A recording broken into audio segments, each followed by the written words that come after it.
अभिभावकगण, समस्त पत्रकार बंधु, समस्त स्टाफ सबको इसे उत्सव की बहुत बहुत शुभकामना बधाई। आज का जो उत्सव है वो एक प्रतियोगी परीक्षा के रूप में नहीं, अलग एक विचार के रूप में, अलग एक समाज को कुछ देने का प्रयत्न के रूप में हमें विभिन्न प्रकार से अपने बच्चों को अवल करने का प्रयास करते थे और करते रहे। तमाम उन बच्चों ने जो विद्यालय की परंपरा को निभाते हुए अथक प्रयास के बाद में एक शानदार परिणाम इन बच्चों ने बड़ी मेहनत के साथ में दिया है। उनके परिवार को, उन तमाम बच्चों को बहुत बहुत शुभकामना बधाई। आज का दौर हर कोई अभिभावक परसेंटेज के आधार पर बच्चों की तुलना करता है, ये हम बिल्कुल भी नहीं मानते। हमारे बहुत सारे ऐसे विद्यार्थी भी अपनी कक्षा में अच्छा प्रयत्न करके अच्छे परसेंटेज नहीं बना पाए, वो कोई कमजोर नहीं है। उन अभिभावकों को मैं प्रेरित करना चाहूंगा कि परसेंटेज ही सब कुछ नहीं है।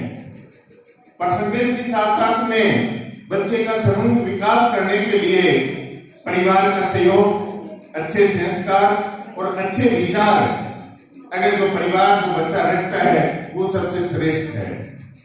कई बार इस प्रतियोगी परीक्षाओं में और एग्जाम के माध्यम से जो तुलना करते हैं, बहुत सारे बच्चे अभिभावक वो गलत तरीके से देख लेते हैं।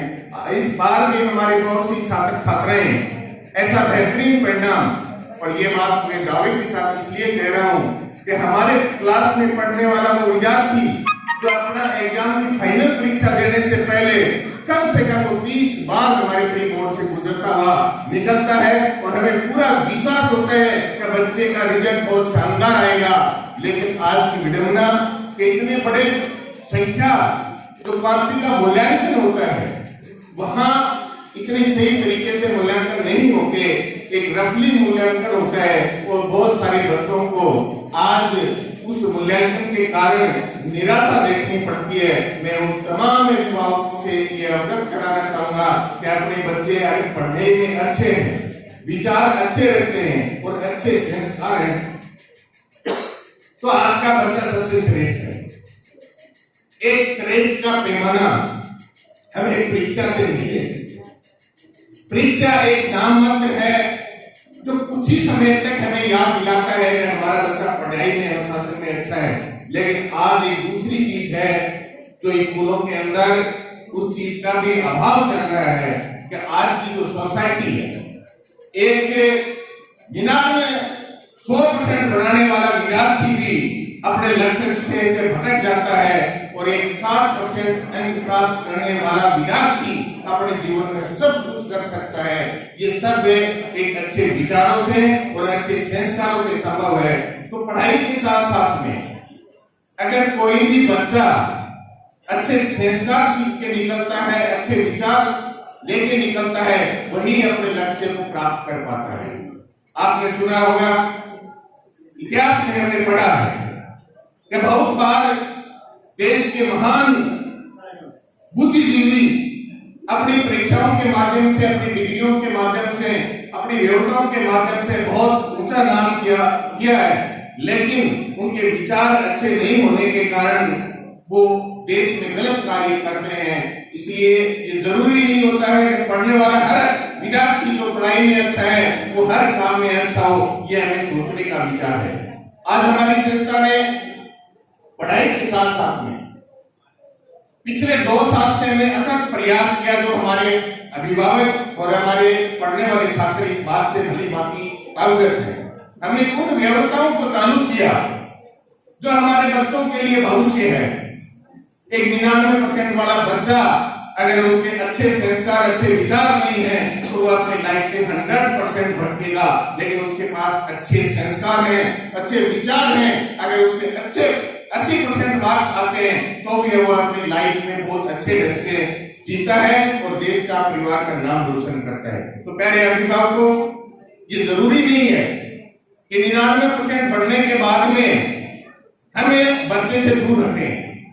आज की जो शिक्षा प्रणाली, एक नॉर्मल परिवार, एक सामान्य परिवार भी अपने बच्चे को अच्छे लक्ष्य तक पहुंचा सकता है। सिर्फ 2-3 बातें बहुत जरूरी है लाइफ में।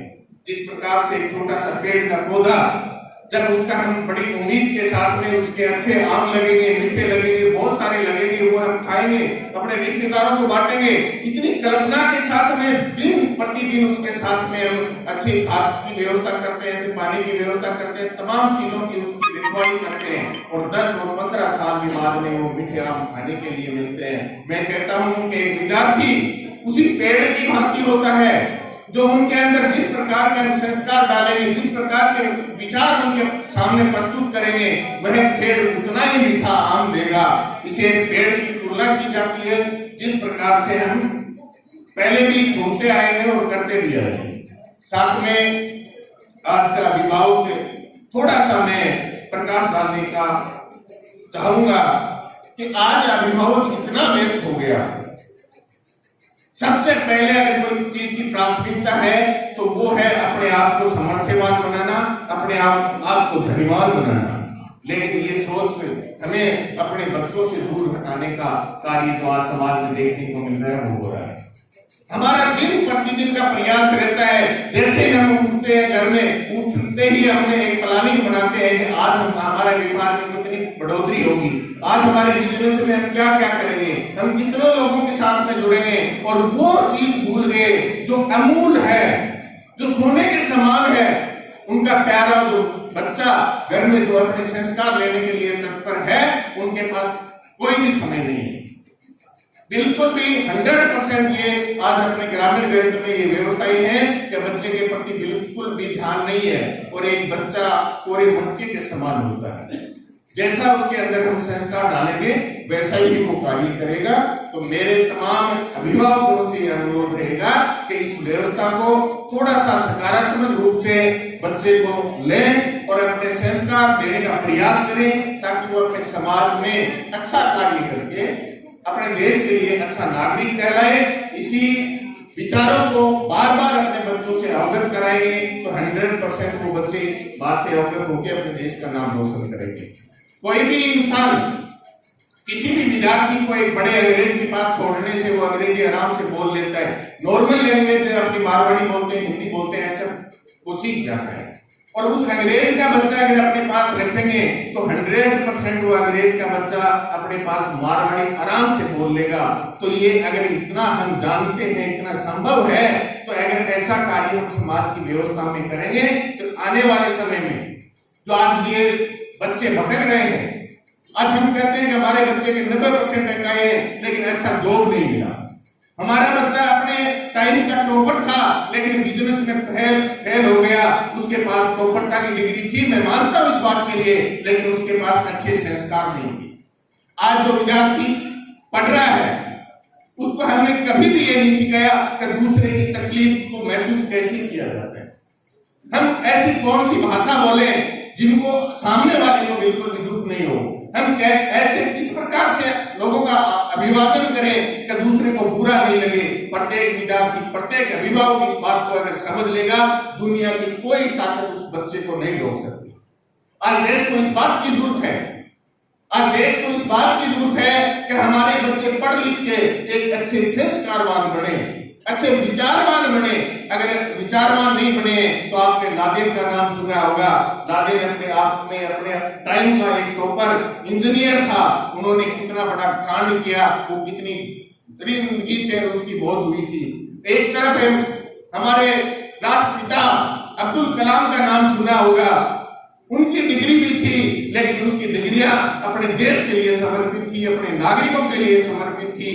तो दोनों में इतने टैलेंटा होने के कारण एक का अपराध किस दिशा में जाता है और एक की अच्छाई किस दिशा में जाती है, ये उस परिवार के ऊपर निर्भर है, जिसके परिवार में जो बच्चा अपने दिनचर्या में बड़ा हो रहा है और 10 और 15 साल की उम्र तक इन बच्चों को जो हमने दिया है वही अपनी लाइफ में कर पाते हैं, अदरवाइज हम कुछ भी नहीं कर पाएंगे। तो मेरे अभिभावकों से अनुरोध रहेगा कि आज की जो शिक्षा प्रणाली, आज का जो दौर है, कंपटीशन का दौर है, बड़ी बड़ी संस्थाओं में कोटा सीकर कहीं पर भी छोड़ने से वो नौकरी हासिल नहीं कर पाएंगे। अगर बच्चा संस्कारित है, बच्चा अच्छे विचारों का है, तो अगर कितना भी परसेंटेज है, आपका नाम नीचे नहीं होने देगा, आपका नाम रोशन करेगा, अपने परिवार का भी नाम रोशन करेगा और अपने देश का भी नाम रोशन करेगा। तो प्यारे विद्यार्थियों, अभिभावकों, इस बात के लिए हमें बहुत चिंतन है। आज हमारे समाज में बहुत सारी ऐसी व्यवस्थाएं इन बच्चों को दे रहे हैं जिनके कारण ये संस्कारहीन होते चले जा रहे हैं। आज मोबाइल का कहां से हम अपने को बच्चों को बचाएंगे? अगर एक बच्चा यहाँ से बहुत अच्छी परसेंटेज लेके अन्यत्र अध्ययन करने के लिए निकल जाता है, लेकिन उसमें संस्कार नहीं है, उसमें वो ज्ञान नहीं है कि आज की इन बुराइयों से हम कैसे बच सकते हैं, वो विद्यार्थी उस बुराइयों में लिप्त होगा और लिप्त होगा तो उसकी डिग्री कोई काम नहीं आएगी। हमें चिंता करनी है इस व्यवस्थाओं के ऊपर, जो आजकल हर परिवार में बड़े शौक के साथ में छोटे छोटे बच्चों का जन्मदिन मनाया जाता है और एक केक लाया जाता है और उस केक को बच्चे के गालों पर लगाया जाता है। अभिभावक भी उसमें सम्मिलित होता है। वो जो पल, जो अभिभावक जो बच्चे के साथ जो विवाद, जिस व्यवस्था को आगे बढ़ा रहा है, वही सबसे बड़ा खतरनाक आपके बच्चे का जुनून होगा। वो इस प्रकार से, जिस प्रकार से अपने समाज में, अपने मनुष्य जाति के अंदर एक व्यक्ति ऐसा भी होता है जो पशुओं को काटता है और एक व्यक्ति ऐसा भी होता है जो उनसे नफरत, घृणा, ऐसी व्यवस्था से घृणा करती है। उनका कोई दोष नहीं होता है। जो बकरे को काटने वाला जो इंसान, जिसको हम कसाई बोलते हैं, उनको बिल्कुल भी दया नहीं आती है। क्यों नहीं आती है? कि उन्होंने बचपन में बार बार ये प्रैक्टिकल किया है, बार बार उन व्यवस्थाओं में वो सम्मिलित रहा है, जिनके कारण कतई उसको वो बुरी नहीं लगती है, और जिसको बुरी लगती है वो उन व्यवस्था में कभी भी अपने लाइफ में इन्वॉल्व नहीं हुआ, इसलिए उसको वो चीज बुरी लगती है। सब कुछ अपने घर में, परिवार में है। अगर अपने बच्चे को IAS बनाना चाहते हैं तो घर की व्यवस्थाओं को बदलिए। अगर अपने बच्चे को एक अच्छा इंसान बनाना चाहते हैं, अपने परिवार की लाज और लज्जा को बचाना चाहते हैं, तो अपने घर की व्यवस्थाओं को थोड़ा सा महसूस करके देखिए कि हम अपने बुजुर्गों पुरानी पद्धति के अनुसार चल रहे हैं या आज की अंधाधुंध जो सोशल मीडिया के माध्यम से अपने घर में जो औरतें हैं 100% आज मोबाइल चलाती हैं, रील बनाती हैं, और रील बनाते बनाते वो इतनी मैच्योर हो जाती हैं कि उनको छोटे बड़े का कोई कायदा ही नहीं है।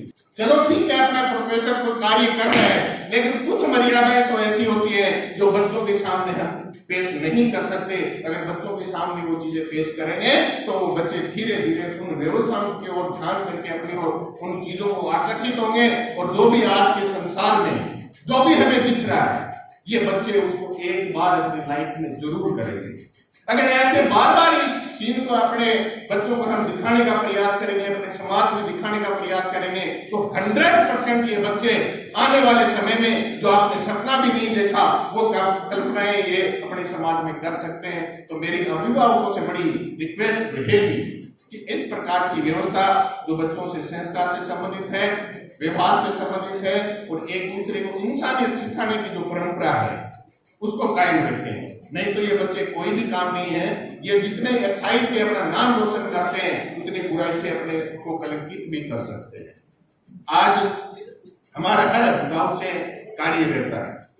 बहुत सारे ऐसे अभिभावक हैं जो इस बार भी हमारे अभिभावक के रूप में उनके बच्चे हमारे पास पढ़े हैं। अगर उसकी सोच में देखो और उनका बर्ताव अगर हम महसूस करें, तो हकीकत में हमें पहले ही पता लग जाता है कि इनके बच्चे का सिलेक्शन होगा। ये बात हम तब महसूस करते हैं, बच्चे को देख के महसूस नहीं करते, उसके रिजल्ट को देख के महसूस नहीं करते, अभिभावक की भाषा को देख करके, अभिभावक का व्यवहार को देख के हम तय कर देते हैं कि इस बच्चे को सिलेक्शन होने से कोई नहीं रोक सकता। तो ये बहुत जरूरी है। ऐसी व्यवस्थाएं अपने जो समाज में अपने बच्चों को गलत रास्ते पर ले जाती हैं, उन व्यवस्थाओं को हमें छोड़ना पड़ेगा। अगर वो व्यवस्थाएं बच्चों के साथ में, ज्यादातर आज औरतें घर में मोबाइल चलाती है, रील बनाती है, बच्चों के सामने बनाएंगी, वो बच्चा रील बनाएगा, हम कितनी बार भी उसको डांटेंगे, वो बच्चा नहीं करेगा। बच्चे का स्वभाव होता है, बच्चे का पालन पोषण उसका माँ बाप करता है, बच्चे को ड्रेस उसका माँ बाप दिलाता है, बच्चे को जूता उसका माँ बाप दिलाता है, बच्चे को मोबाइल उनका माँ बाप दिलाता है। जब हम उनके अधिकारों की डांटने की बात करते हैं, उनको संस्कारों की बात करते हैं, तो वो हमारी बात 1% भी नहीं मानेगा, अपने अभिभावक की बात मानेगा, क्योंकि ज्यादातर आवश्यकताओं की पूर्ति बच्चों के माँ बाप करते हैं। इसलिए सबसे ज्यादा अगर बच्चे के लिए इम्पोर्टेंट है तो उनके माँ बाप हैं, और माँ बाप भी इस बात को सही तरीके से बच्चे को समझा सकते हैं, एक टीचर नहीं समझा सकता। टीचर की कई बात को पल के लिए विद्यार्थी के दिमाग में रह सकती है, लेकिन एक माँ, एक भाई, एक सिस्टर, एक पिताजी बार बार उसको सुबह सुबह वो बात याद दिला के अपने जीवन को मोड़ सकते हैं। मैं इस प्रकार की व्यवस्था प्रत्येक समाज में, प्रत्येक परिवार से चाहता हूं, ताकि आने वाले समय में एक गलत रास्ता पड़े बच्चे नहीं पड़े और अपनी जिंदगी को अच्छे ढंग से जी सके और अच्छे जॉब के साथ में जी सके। इसी विचारों के साथ में आज इस प्रोग्राम में पधारे तमाम अभिभावक और छात्र जिन्होंने कड़ा प्रयत्न के बाद में इस प्रकार का रिजल्ट लिया और अपने गांव का रोशन किया, अपने माँ बाप का रोशन किया, मेरी हार्दिक अपील है कि ऐसे बच्चे दिन प्रतिदिन प्रयास करें, अपने माँ बाप का रोशन करें। उनको साथ में विद्यालय परिवार की टीम जो सबसे अहम भूमिका होती है बच्चे में नवाचार करने का, बच्चे के अंदर संस्कार डालने का, तो मैं मेरी पूरी टीम को बहुत बहुत धन्यवाद देना चाहता हूं, जो इस बच्चों के साथ में एक लंबे प्रयास के बाद में कुछ अच्छे विचार डाल सके, अच्छी शिक्षा दे सके, जिन्होंने आज देश का नाम रोशन किया है, अपने गांव का रोशन किया है। तो मैं मेरे पूरे स्टाफ को बहुत बहुत धन्यवाद देना चाहता हूँ, प्रत्यक्ष और अप्रत्यक्ष रूप में, जिनके कारण आज प्रोग्राम का आयोजन किया गया है। जिन परिवार की खुशियां उसी अध्यापकों के कारण जो अपने लंबे प्रयास के बाद में ये कर पाए हैं, उन बार बार उन अध्यापकों को धन्यवाद दूंगा जो आपकी तमाम सुख सुविधाएं छोड़ करके अपने बच्चों के लिए समर्पित होकर अपने बच्चों में संस्कार डालने का जो प्रयास करें। उन्हें सभी को बहुत बहुत धन्यवाद, समस्त स्टाफ को धन्यवाद। और इस कार्यक्रम का जो कार्यशाला को संजोया है, एक दिन के टाइम में मैं कल से देख रहा हूं बड़े चाव के साथ में, और एक आप लोगों तक एक अच्छा मैसेज देने कि हमारी स्कूल की व्यवस्थाएं अच्छी हैं। उन तमाम प्रत्यक्ष अप्रत्यक्ष जो कार्य कर रहे थे उन्हें बहुत बहुत धन्यवाद देना चाहता हूँ। अच्छा आयोजन किया, अच्छा प्रदर्शन किया, उनके लिए सभी को धन्यवाद, शुभकामनाएं। बहुत बहुत धन्यवाद। इसी नई प्रेरणा मेरा अभिभावक महोदय